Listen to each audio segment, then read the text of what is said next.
नमस्कार, हिमाचल खबरनामा में आपका स्वागत है। मैं हूं कैलाश वर्मा। सबसे पहले नजर डालते हैं कुछ खास सुर्खियों पर।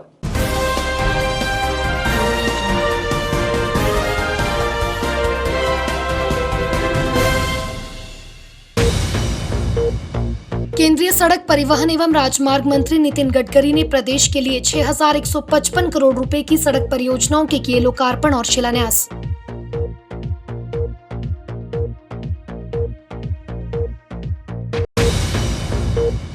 कुल्लू में पुलिस अधिकारियों के बीच हुई हाथापाई को विधायक विक्रमादित्य सिंह ने बताया दुर्भाग्यपूर्ण, कहा अफसरों पर नहीं मुख्यमंत्री की पकड़।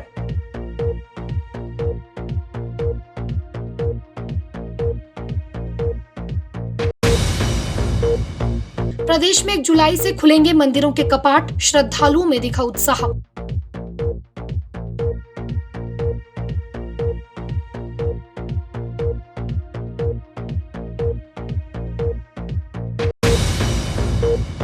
प्रदेश सरकार द्वारा राज्य में जिम खोलने के लिए गए फैसलों का जिम संचालकों ने किया स्वागत।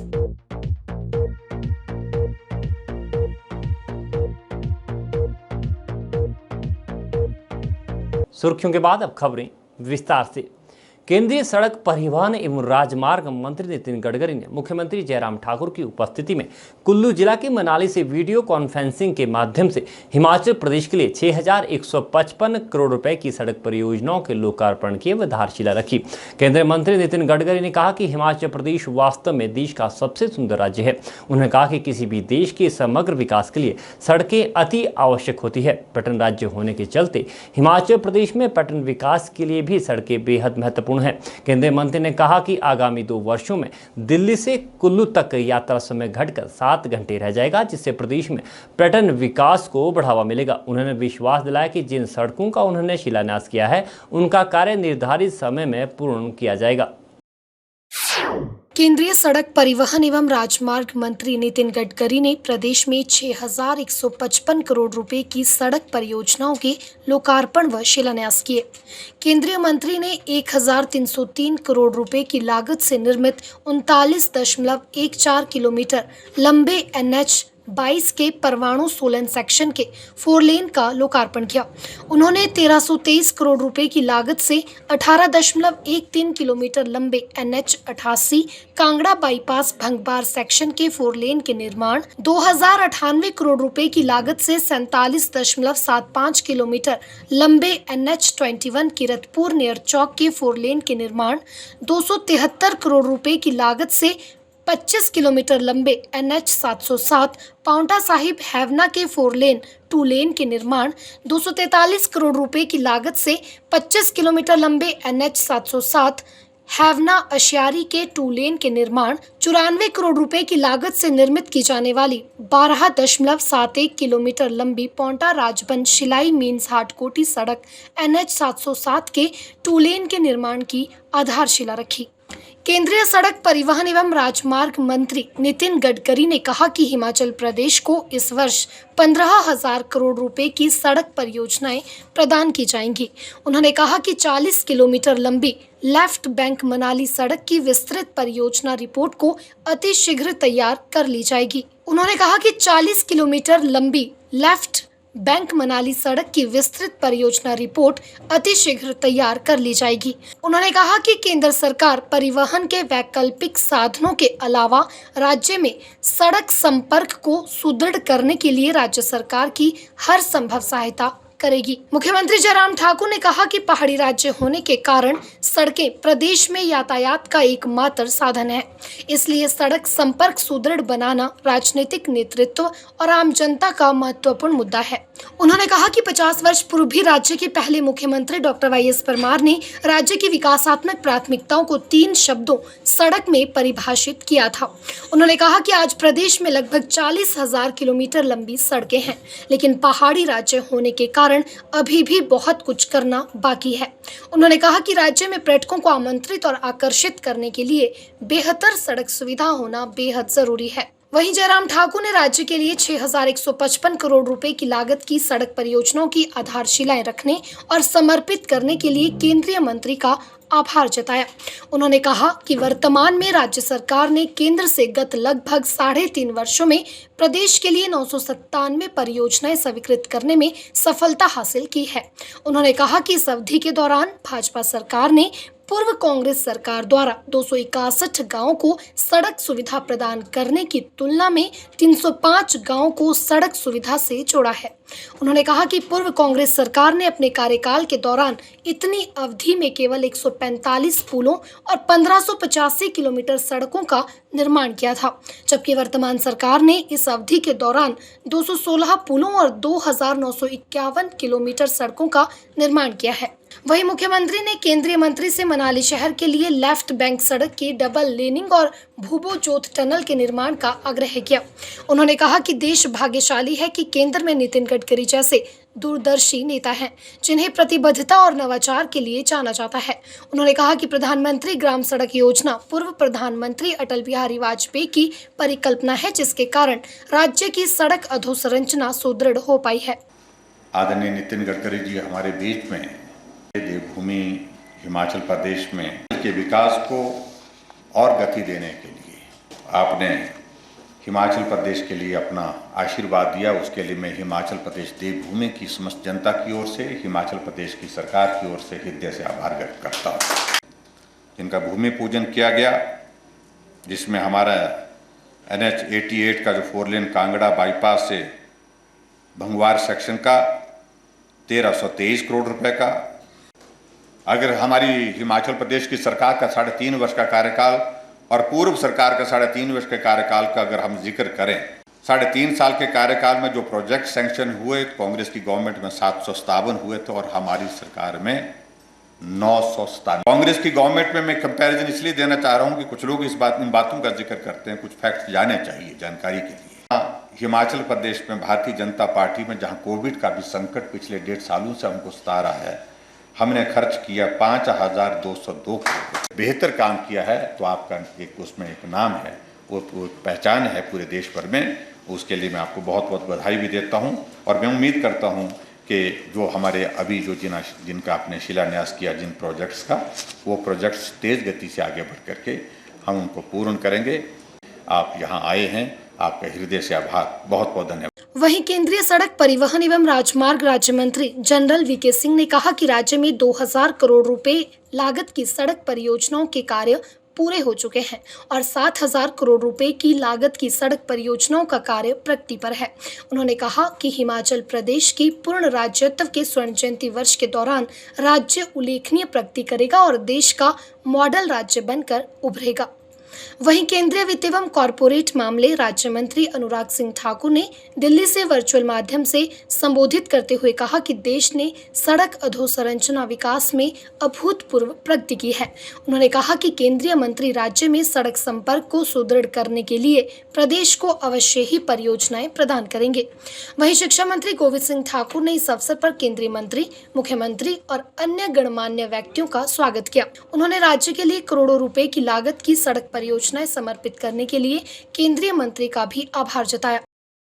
विधानसभा अध्यक्ष विपिन सिंह परमार ने कहा कि सुलह हलके के हर गांव को सड़क से जोड़ना उनकी सर्वोच्च प्राथमिकता है और क्षेत्र की विभिन्न सड़कों के निर्माण और सुधार कार्य पर लगभग 35 करोड़ रुपए व्यय किए जा रहे हैं। विधानसभा अध्यक्ष ग्राम पंचायत भड़गवार में 5 करोड़ 80 लाख रुपए की लागत से बनने वाली सरवा कनापड़ कमहेड़ भाटी समलैना सड़क का भूमि पूजन करने के बाद बोल रहे थे। उन्होंने कहा कि इस सड़क मार्ग के बनने से क्षेत्र के हजारों लोगों को लाभ मिलेगा।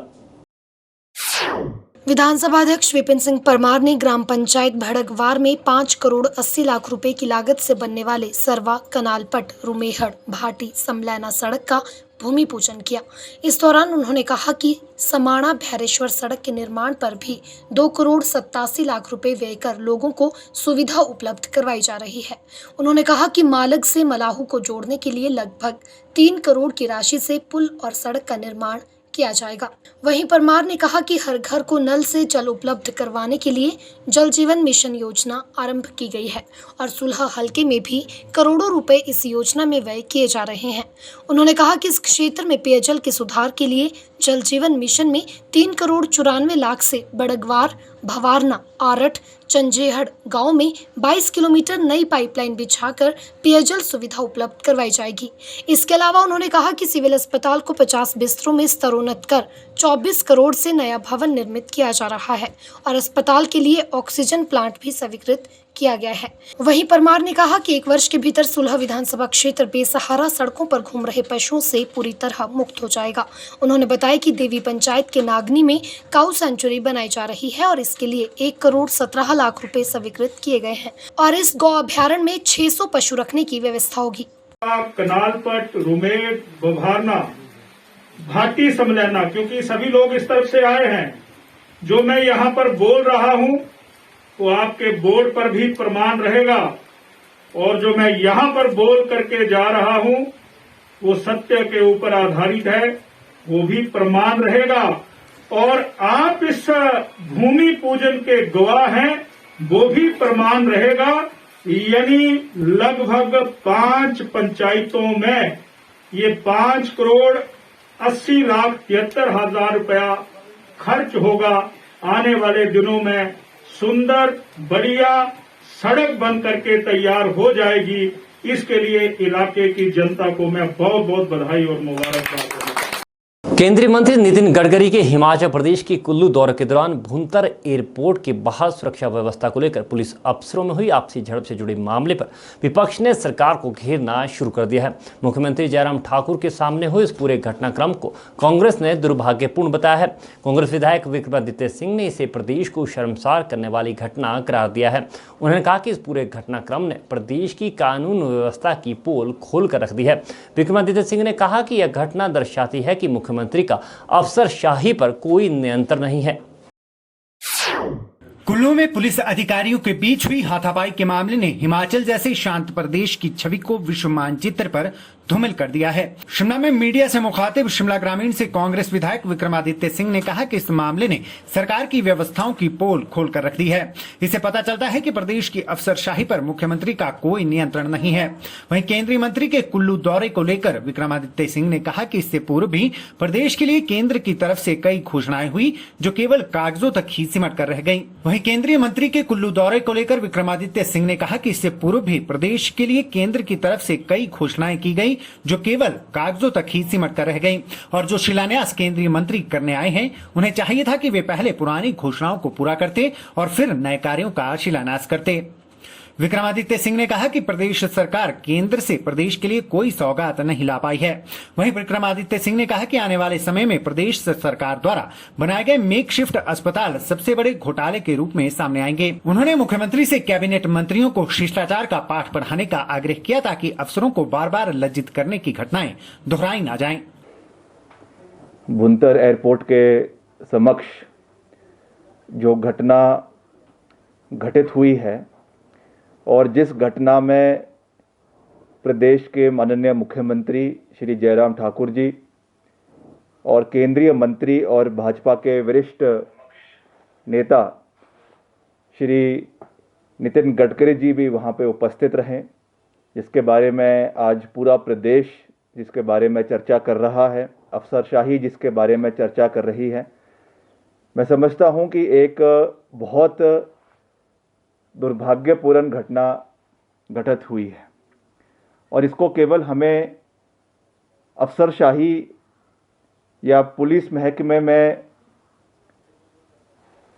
एक दूसरे के साथ धक्का मुक्की और जो घूसे एक दूसरे को मारे गए उस परिप्रेक्ष्य में देखने की आवश्यकता के साथ साथ प्रदेश के अंदर जो आज स्थिति बनी हुई है, प्रदेश के अंदर जो आज लॉ एंड ऑर्डर की दुहाई ये सरकार समय समय पर देती है, जो समय समय पर हमने विधानसभा पे इस मसले को उठाया, चाहे वो छेड़छाड़ के मसले हों, चाहे वो बलात्कार के मसले हों, चाहे वो माइनिंग माफिया जो प्रदेश के अंदर राज कर रहा है, हमने पहले कई बारी देखा, चाहे वो पोंटा का इलाका है, चाहे ऊना का इलाका है, किस तरीके से माइनिंग गार्ड के साथ बदसलूकी जो है वो गुंडा तत्वों के माध्यम से करवाई जाती है, जहां एक और सरकार ये बड़े बड़े दावे कर रही है कि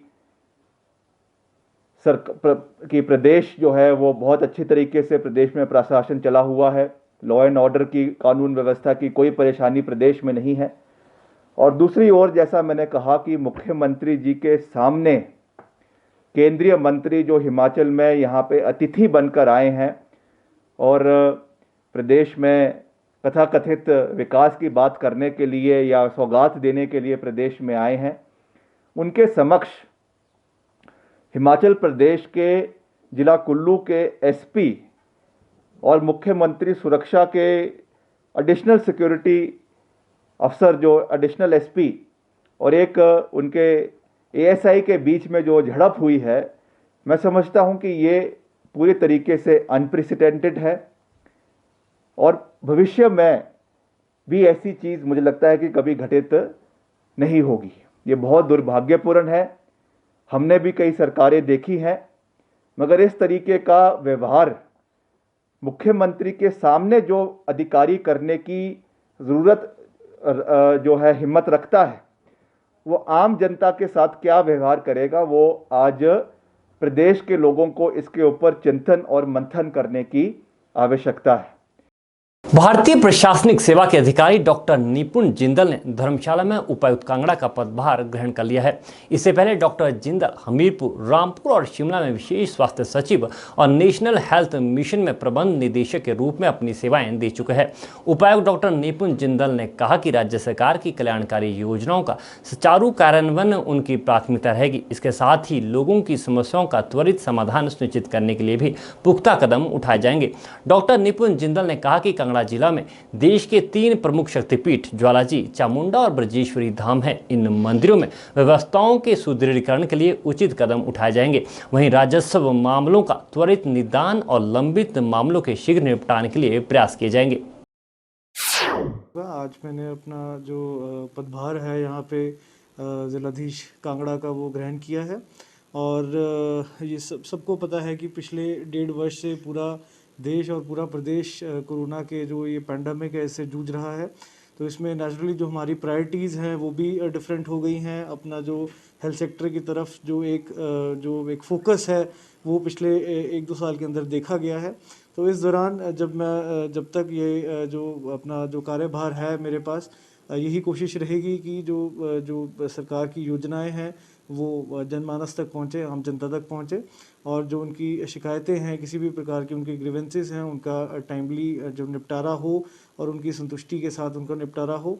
और जितना भी जो ये हम अपना 3rd वेव की भी बात कर रहे हैं, इसके बारे में भी जो ज़िले के अंदर जो मूलभूत सुविधाएं हैं उनको हम टाइमली सुनिश्चित करें ताकि उनके इफ़ेक्ट्स को भी मिटिगेट कर सकें। और इसके अतिरिक्त जितने अन्य विभाग हैं उनकी जो कल्याणकारी योजनाएं हैं वो अपना अच्छे से इम्प्लीमेंट हो और उनका जो फ़ायदा लास्ट माइल बेनिफिशियरी तक पहुँचे, यही कोशिश रहेगी।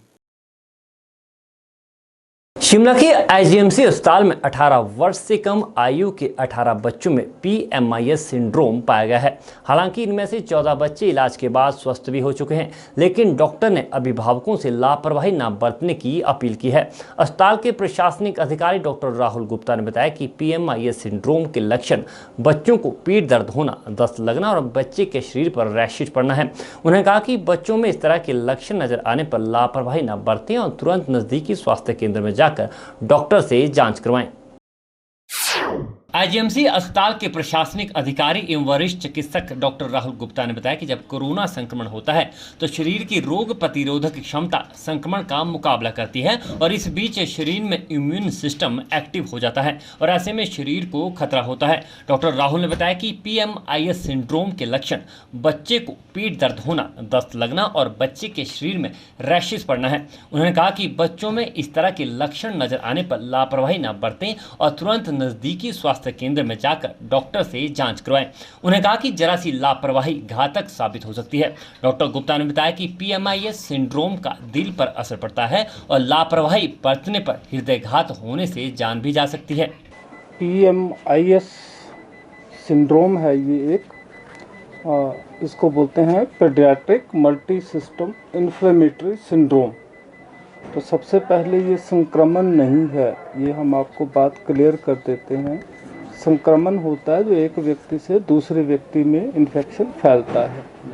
दूसरा, ये जो PMIS है, सिंड्रोम बेसिकली उस चीज़ को बोलते हैं जिसमें कोई एक लक्षण नहीं होता, बहुत सारे लक्षण होते हैं, उनको मिला के मेडिकल भाषा में उसको सिंड्रोम कहा जाता है। तो ये जो हमारे कोविड-19 के बच्चे हैं, जिनको कोविड-19 जो है कोरोना की इन्फेक्शन जो है पहले हो गया है, अब उनमें एंटीबॉडीज़ बन गई हैं, तो वो बच्चे जो हैं इस सिंड्रोम से बीच बीच में प्रभावित हो रहे हैं। ऐसे अभी तक हमारे पास 18 मामले जो हैं, जो 18 साल से कम उम्र के बच्चे हैं, उनमें पाए गए हैं। तो इसका जो मुख्य कारण ये है कि जब कोरोना का संक्रमण होता है तो शरीर उसके साथ अपनी जो प्रतिरोधक क्षमता होती है उसके साथ वो लड़ता है एक तरह से, और शरीर में एंटीबॉडीज़ बनती हैं। परंतु कई बार क्या होता है कि कुछ एक के शरीर के अंदर ये इम्यून सिस्टम जो है ओवर एक्टिव हो जाता है, मतलब जितनी ज़रूरत है उससे भी ज़्यादा वो एक्टिवेट हो जाता है, जिस वजह से जो है वो शरीर को एक तरह से खुद को भी खतरा हो जाता है।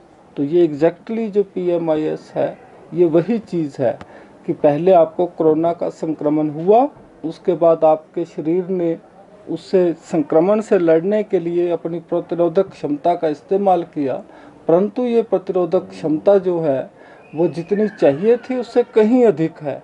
तो ये जो एंटीबॉडीज़ बनती हैं ये उस व्यक्ति के शरीर में भी नुकसान पहुंचाना शुरू कर देती हैं, और इसका जो मेन नुकसान होता है वो हार्ट में होता है। हार्ट की जो खून की नालियां होती हैं उस पे वेस्कुलाइटिस बोलते हैं, तो उनमें इन्फ्लेमेशन जो सोजिश आना वो शुरू हो जाती है, उसमें वो आर्टरीज ब्लॉक कर सकती हैं। ब्लॉक होने से जो है वो हृदय घात का खतरा बढ़ जाता है और पेशेंट की डेथ तक भी हो सकती है। तो इसलिए ये थोड़ा सा जो है PMIS है, ये एक गंभीर सिंड्रोम है जो इन बच्चों में जो पहले कोविड से संक्रमित हो गए थे उनमें ये पाया जा रहा है। और इसमें जो मुख्य लक्षण बच्चों में आ रहे हैं वो पेट में दर्द होना, लूज मोशन लग जाना, शरीर में जिसको चकते बोलते हैं, रैशेस, जो लोकल लैंग्वेज में हमारी धप्पड़ बोलते हैं या कुछ ऐसा, तो वो रैशेस बनना जो है वो शुरू हो जाते हैं। तो आपके माध्यम से लोगों को सलाह है कि अगर ऐसे वाले बच्चे जिनको एकदम से पेट दर्द शुरू हो रहा है, लूज मोशन लग रहे हैं, शरीर में चकते भी आ रहे हैं लाल लाल रंग के, तो तुरंत जो है नज़दीकी स्वास्थ्य केंद्र में जाके चिकित्सक की सलाह लें। लगातार बढ़ रही महंगाई को लेकर युवा कांग्रेस का विरोध लगातार जारी है। सिरमौर जिला की शिलाई में युवा कांग्रेस के कार्यकर्ता सड़कों पर उतरे और बढ़ती महंगाई का विरोध किया।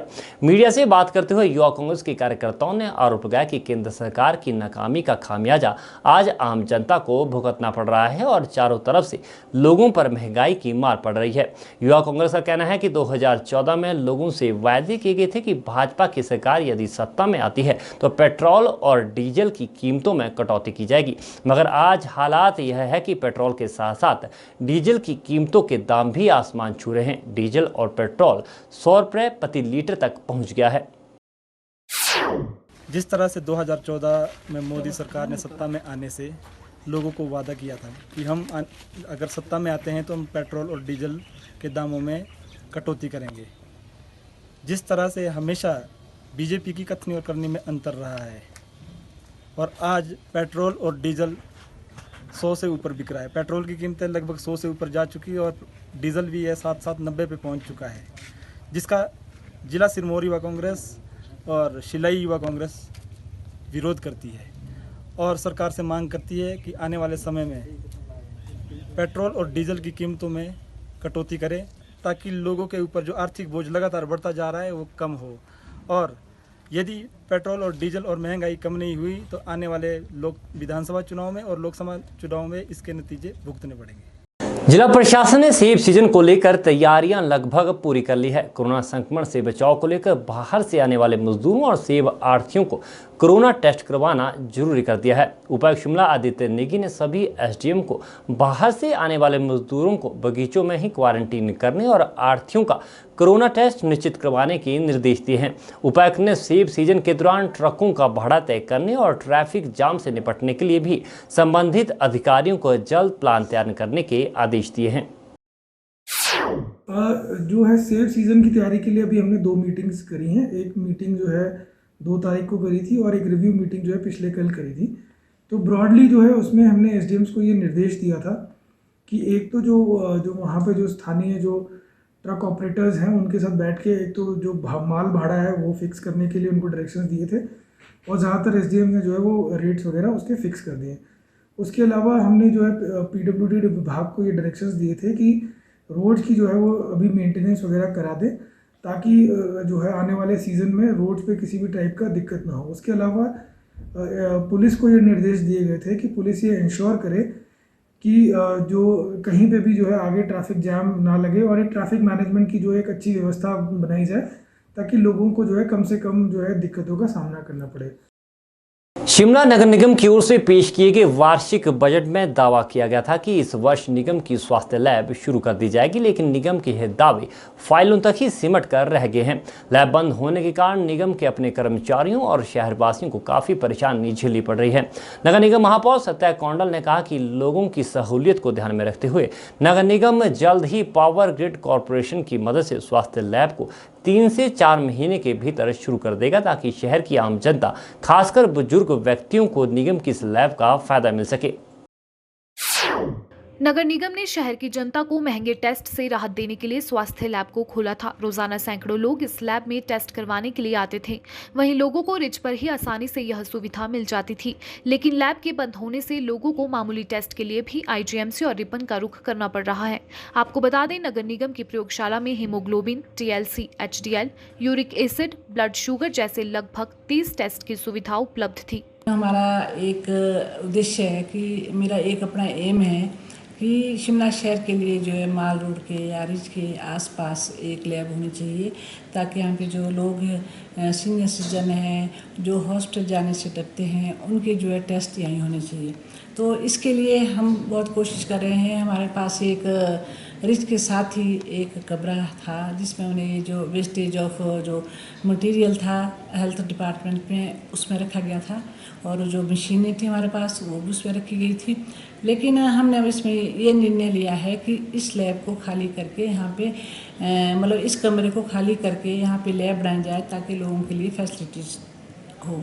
तो अभी हमने जितना भी सामान था इसमें मैंने स्वास्थ्य विभाग नगर निगम को आदेश दिए कि इसको जल्दी से जल्दी खाली करें। जो इसमें मटेरियल है जो टूटा फूटा, और उन्होंने जो है अभी परसों मुझे कहा कि हमने जो है लैब खाली कर दी है आपकी, तो अब हम बहुत जल्दी जो है इसकी रिपेयर करेंगे और जो हमारे पास मशीनें हैं उसको भी हम रिपेयर करेंगे। कोरोना के चलते पिछले काफी समय से बंद पड़े जिम को खोलने की सरकार द्वारा दी गई स्वीकृति के बाद जहां जिम संचालकों ने राहत की सांस ली है, वहीं फिटनेस के शौकीन भी इस फैसले से खुश है। जिम संचालकों का कहना है कि कोरोना महामारी के चलते जिम बंद रहने से भारी आर्थिक नुकसान हुआ है और अब सरकार ने जिम खोलने की अनुमति दी है, जिससे अब जिम संचालकों में थोड़ी कमाई शुरू होने की आस जगी है। शिमला में कोविड प्रोटोकॉल का ध्यान में रखते हुए अधिकतर जिम खुल गए हैं। इस समय हमें जिम खोलने की अनुमति मिली है, ये बहुत अच्छी बात है। जो भी लोग जिम से और हेल्थ से मतलब फिटनेस में थे उन्हें बहुत अच्छा लग रहा है ये सब कुछ, क्योंकि हमें एक मौका मिला है खुद वापस अपनी फिटनेस रिजीम को फॉलो करने का और इसके अकॉर्डिंग हम खुद दोबारा फिट रह पाएंगे। वरना जब जिम बंद थे तो हम वर्कआउट नहीं कर पा रहे थे और उस वजह से हमें नुकसान हो रहा था। इनफैक्ट जो जिम ओनर्स हैं उनको ज़्यादा नुकसान था, बट स्टिल एवरीवन सब सफ़र कर रहे थे। अपना जस्ट कंसिस्टेंसी बनाए रखें और अपना जो वर्कआउट रूटीन है वो फॉलो करते रहिए, अपनी डाइट बेटर रखिए, and that's the best thing they can do for this. सरकार को और जिम ओनर्स को कि कितनी लिमिट है लोगों के जिम आने की, एक टाइम पे सबको एक स्लॉट देना चाहिए टाइम कि इस टाइम आप आएंगे। यू कैन टेक इट, आप इस तरह से इसको ले सकते हैं कि एक बार में 10 लोग जिम में वर्कआउट कर रहे हैं, फिर दूसरे घंटे 10 और लोग आ रहे हैं, तो टाइम टू टाइम अलग अलग भीड़ आ सकती है। एक साथ आने की जगह। वही बेहतर तरीका है जिम खोलने का। प्रदेश भर में वैक्सीनेशन अभियान तेज गति से चल रहा है, लेकिन इस बीच कुछ एक वैक्सीनेशन केंद्रों के बाहर जुट रही लोगों की भारी भीड़ से सामाजिक दूरी के नियमों की सरेआम उल्लंघना होती देखी जा सकती है। जिला हमीरपुर में स्वास्थ्य विभाग ने 60 वैक्सीनेशन केंद्र बनाए हैं। ग्रामीण स्वास्थ्य केंद्रों में प्रतिदिन 100 और नगर परिषद क्षेत्र में 200 लोगों को वैक्सीन लगाई जा रही है। जिला के कुछ वैक्सीनेशन केंद्रों के बाहर टीकाकरण के लिए आए लोग सोशल डिस्टेंसिंग के नियमों को दरकिनार कर रहे हैं, जिस पर जिला प्रशासन ने भी चिंता और नाराजगी जताई है। उपायुक्त हमीरपुर देव श्वेता बनिक ने लोगों से नियमों का पालन करने और टीकाकरण अभियान को सफल बनाने के लिए सहयोग की अपील की है। जिला हमीरपुर में स्वास्थ्य विभाग ने 60 वैक्सीनेशन केंद्र बनाए हैं, जहां ग्रामीण स्वास्थ्य केंद्रों में प्रतिदिन 100 और नगर परिषद क्षेत्र में 200 लोगों को वैक्सीनेशन लगाई जा रही है। लेकिन स्वास्थ्य केंद्र के बाहर लगी भीड़ से आप खुद ही अंदाजा लगा सकेंगे कि यहां कोविड नियमों की कितनी पालना हो रही है। स्वास्थ्य जांच केंद्र उखली में बनाए गए कोविड वैक्सीनेशन केंद्र में पहुंची युवतियों ने बताया कि सुबह 7 बजे से वैक्सीनेशन केंद्र में टोकन लेने पहुंच गए थे। उन्होंने कहा कि केंद्र के बाहर लगी लाइन में लोगों ने मास्क तो पहने हैं, लेकिन सोशल डिस्टेंसिंग के नियम की पालना नहीं हो रही है, जिससे संक्रमण का खतरा बढ़ सकता है। और हम लोग 7:30 के करीब आए हैं और मेरा भाई 7 बजे आ गया था और मास्क लोकली मतलब सारे लोगों ने लगाए हुए हैं, बट हाँ कुछ हटा दे रहे हैं। सोशल डिस्टेंसिंग भी है थोड़ी, इतनी ज़्यादा भी नहीं है। 8 बजे से आई हूँ और सोशल डिस्टेंसिंग है, मास्क लगा के रखे थे। मैं मीनाक्षी है और मैं भी जर्नल से हूँ और मैं भी सुबह 7 बजे से आई हूँ। बोला उन्होंने कि टोकन बांट रहे हूँ, अभी सभी को टोकन बांट ज़्यादा नहीं ऊपर रखा जा रहा है। वहीं उपायुक्त देव श्वेता बनिक ने कोविड वैक्सीनेशन केंद्रों में उमड़ रही भीड़ पर चिंता जाहिर की है और कहा कि लोगों को वैक्सीनेशन केंद्रों पर सोशल डिस्टेंसिंग का अवश्य ख्याल रखना चाहिए ताकि संक्रमण से बचा जा सके। वहीं उपायुक्त देव श्वेता बनिक ने कहा कि वैक्सीनेशन में पूरे देश में हिमाचल प्रदेश नंबर 1 पर रहा है और हमीरपुर का स्थान भी प्रदेश में पहले नंबर पर है। ऐसे में लोगों को भी प्रशासन और स्वास्थ्य विभाग का भरपूर सहयोग करना चाहिए। उन्होंने बताया कि टीकाकरण के टारगेट से भी ज्यादा टीकाकरण किया जा रहा है, जो कि अच्छी बात है। ये बहुत खुशी की बात है कि पूरे देश में हिमाचल प्रदेश ने लगभग सबसे अच्छे वैक्सीनेशन की जो अभियान चले हैं उनमें सबसे अच्छे परफॉर्मेंस में वाले राज्यों में गिना जा रहा है। और उसमें और भी हमारे लिए गर्व की बात यह है कि हिमाचल में सारे डिस्ट्रिक्ट्स में से डिस्ट्रिक्ट हमीरपुर जो है वो वैक्सीनेशन के इस कैंपेन में सबसे अच्छा जो है वो परफॉर्मेंस हमीरपुर डिस्ट्रिक्ट में रहा है। और इसके चलते जो है 49.5% जो अबव 18 की पॉपुलेशन है डिस्ट्रिक्ट हमीरपुर की, उनको एक बार जो है पहली खुराक वैक्सीनेशन की वो लग चुकी है। और जल्द ही जैसे जैसे वो 3 महीने का जो टाइम पीरियड है जिसमें सेकेंड वैक्सीन जिसके बाद लेनी होती है, तो अगर टाइमली वो भी लोग जो हैं आगे आके उस वैक्सीनेशन को सेकेंड डोज को लेते हैं तो हम बहुत जल्द जो है काफ़ी संख्या में हमारी जो अबव 18 अडल्ट पॉपुलेशन की संख्या को सक्सेसफुली वैक्सीनेट कर लेंगे। आप सभी को पता है कि मंडे से जो है सोमवार से हमारे पूरे देश में और प्रदेश में एक व्यापक अभियान जो है अबव 18 पॉपुलेशन की वैक्सीनेशन की वो चल रही है। और डिस्ट्रिक्ट हमीरपुर ने फिर से जो है काफ़ी अच्छा प्रदर्शन करते हुए हमारे टारगेट से ज़्यादा अचीवमेंट की है वैक्सीनेशन की। कोरोना महामारी के कारण लंबे समय से बंद पड़े प्रदेश के शक्तिपीठों और मंदिरों के कपाट 1 जुलाई से खुल जाएंगे। प्रदेश सरकार के इस फैसले से जहां मंदिर ट्रस्ट के पदाधिकारी और मंदिर में सेवाएं देकर परिवार का भरण पोषण करने वाले सेवादार खुश है, तो वहीं इस फैसले के बाद श्रद्धालु भी खासे उत्साहित है। शिमला स्थित प्राचीन कालीबाड़ी मंदिर न्यास कमेटी के सचिव सोमनाथ ने बताया कि मंदिर खुलने के बाद सरकार द्वारा जारी SOP का सख्ती से पालन किया जाएगा। तो सरकार का मैं धन्यवाद करता हूँ जो फाजुल्ला से मंदिर खोलने के लिए जो उन्होंने किया हुआ है वो बहुत सराहनीय है। और शिमला वासियों के लिए भी बहुत खुश की है जो मंदिर खोल रहे हैं, क्योंकि कितना दिन से मंदिर बंद थे, माता रानी के दर्शन नहीं कर पा रहे थे, तो फाजुल्ला से दर्शन कर पाएंगे। और सरकार की जैसे भी SOP होंगे उस मुताबिक हम खोलेंगे, उस तरह से हम चलाएँगे। सरकार के साथ बिल्कुल सहमत हूँ और अब जो भी फैसला सरकार मंदिर खोलने के लिए जो भी SOP करेंगे उस मुताबिक हम इसको करेंगे। आस्था तो माता रानी का आस्था बहुत ज़्यादा है इस मंदिर के। पूरे हिमाचल में जितने भी मंदिर है, सब मंदिर के लिए आस्था है। तो लोग इतना दिन दर्शन नहीं कर पा रहे थे महामारी के इसमें, तो लोग भी बड़ा खुश है जो भाई 5 जुलाई से हम माता रानी का दर्शन कर पाएंगे, जितने मंदिर है सब मंदिर में जा पाएंगे। प्रदेश में वीरवार सुबह हुई बारिश से तापमान में गिरावट आई है। बात अगर जिला हमीरपुर की करें तो यहां भी बादल जमकर बरसे। जिला में हुई बारिश से एक और जहां लोगों को गर्मी से निजात मिली है, तो वहीं किसानों और बागबानों के चेहरे भी खिल उठे हैं। किसानों का कहना है कि वह पिछले कई दिनों से बारिश होने का इंतजार कर रहे थे। ऐसे में किसानों ने इस बारिश को मक्की की फसल के साथ साथ बेमौसमी सब्जियों की फसल के लिए भी फायदेमंद बताया है। जिला हमीरपुर में स्वास्थ्य विभाग ने 60 वैक्सीनेशन केंद्र बनाए हैं, जहां ग्रामीण स्वास्थ्य केंद्रों में प्रतिदिन 100 और नगर परिषद क्षेत्र में 200 लोगों को वैक्सीनेशन लगाई जा रही है। लेकिन स्वास्थ्य केंद्र के बाहर लगी भीड़ से आप खुद ही अंदाजा लगा सकेंगे कि यहां कोविड नियमों की कितनी पालना हो रही है। स्वास्थ्य जांच केंद्र उखली में बनाए गए कोविड वैक्सीनेशन केंद्र में पहुंची युवतियों ने बताया कि सुबह 7 बजे से वैक्सीनेशन केंद्र में टोकन लेने पहुंच गए थे। उन्होंने कहा कि केंद्र के बाहर लगी लाइन में लोगों ने मास्क तो पहने हैं, लेकिन सोशल डिस्टेंसिंग के नियम की पालना नहीं हो रही है, जिससे संक्रमण का खतरा बढ़ सकता है। आई और हम लोग 7:30 के करीब आए हैं और मेरा भाई 7 बजे आ गया था। और मास्क लोकली मतलब सारे लोगों ने लगाए हुए हैं, बट हाँ कुछ हटा दे रहे हैं। सोशल डिस्टेंसिंग भी है थोड़ी, इतनी ज़्यादा भी नहीं है। 8 बजे से आई हूँ और सोशल डिस्टेंसिंग है, मास्क रखने पड़ेगा। मैंने मीनाक्षी है और मैं भी जर्नलिस्ट से हूँ और मैं भी सुबह 7 बजे से आई हूँ। बोला उन्होंने कि टोकन बांट रहे हूँ, अभी सभी को टोकन बांट ज़्यादा नहीं ऊपर रखे जा रहे हैं।